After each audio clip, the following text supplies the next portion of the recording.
You know, it's a wonderful day out here in the north.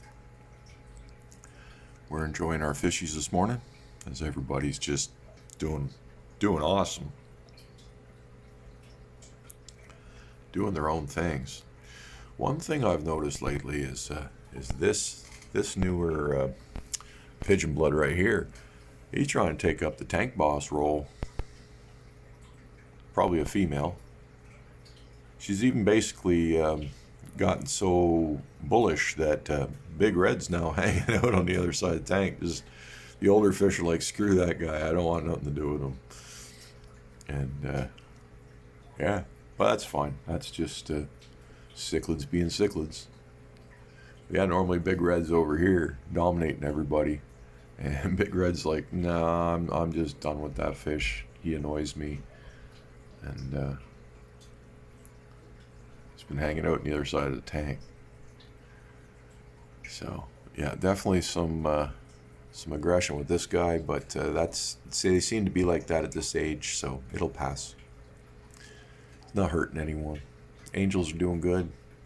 Angels are doing good. One thing I wanted to bring up in this video is, boys, it's challenging being a Canadian fish tuber. I keep getting contacted by people who want to, you know, uh, companies that want to promote their products, and I'm like, okay, great, no problem.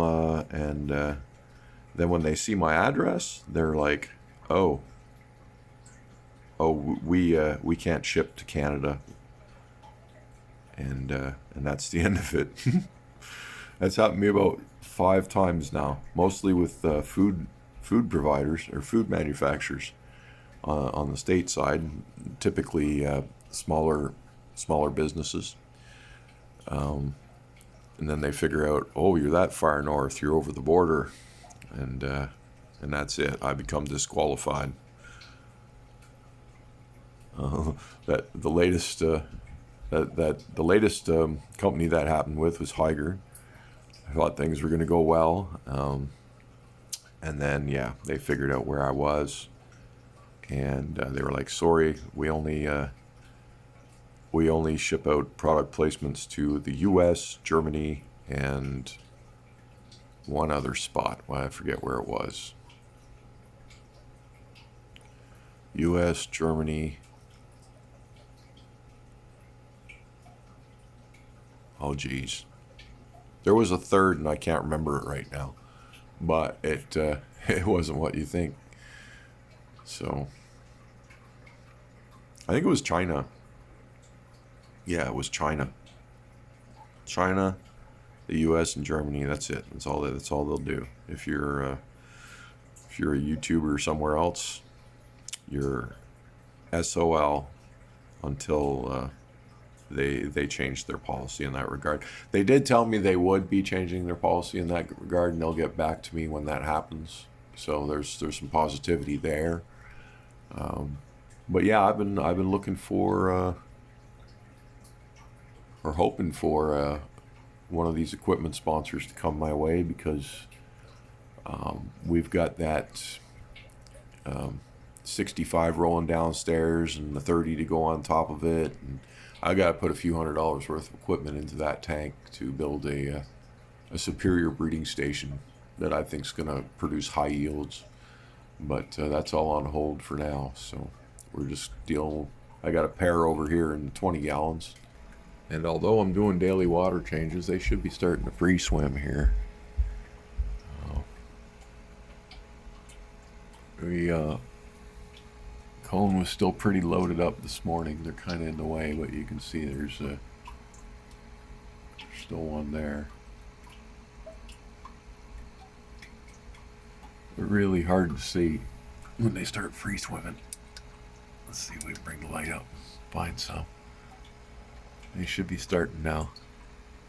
But the problem with the 20 gallons is, even though I'm doing water changes, keeping it clean, it's not enough water to maintain the absolute purity that these fish need. So what I'm going to do is I'm going to make a there's no UV up here in these 20 gallons. That's not helping anybody. So I'm gonna heavily filter the 65 gallon underneath the 30. I'm gonna put the breeding pair in the 30, and I'm gonna pump the water through the 30 from the 65. It'll be UV'd, it'll be everything, and that should keep the babies alive and give me really big yields. So that's my hope there. And here's that 65 I've got rolling. I'm basically just gonna put 2 pieces of wood up like this, put a shelf across, and then put the 30 right there. It's gonna barely fit, but it'll fit, and it's gonna stick out probably about, well, I'll push it right back to the wall, so it's probably gonna line up with the center. I'm hoping it does line up with the center line so I can get the lid up without any obstruction. I'm pretty sure it's gonna work out. I could move the tank out if it doesn't, but I don't want to. This is the tank. Still needs lights, still needs filtration, still needs a heater controller. I've got a heater in it, but I'm still going to need more heaters.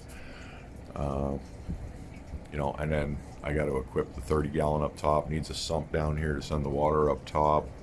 30 gallons already drilled. Just got to build an overflow apparatus to come out the hole.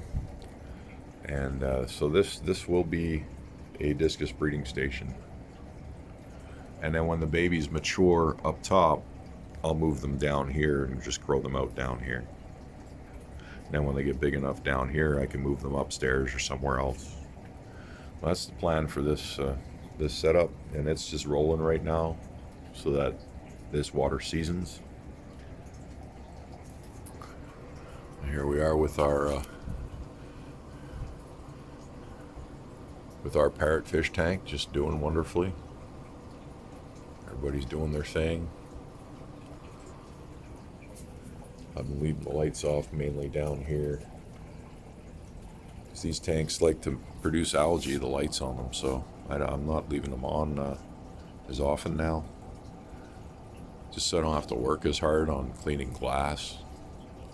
Fish don't mind if the light's off because I keep a light on in this room. It gives them dim light, and the lights are for us. The fish don't care.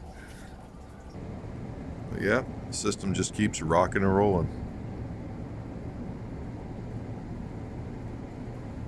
The water stays absolutely perfectly clear.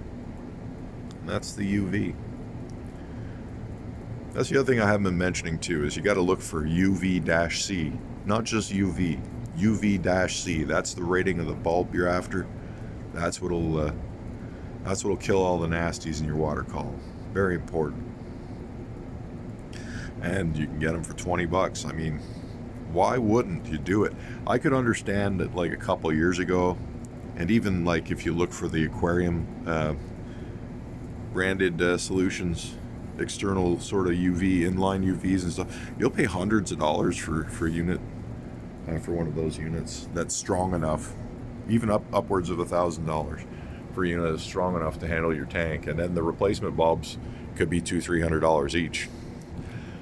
Or you can just go buy the little pond unit that I showed you in the previous videos, and I've also posted pictures of my community posts discussing it. But yeah, 20 bucks and you're in business. Why not? You know, once technology gets cheap enough, there's no more, making lame excuses. Oh, I don't need it because I want to spend $1,000. No, you just have to spend 20 bucks. 20 bucks, and your tank is as safe as it'll ever be.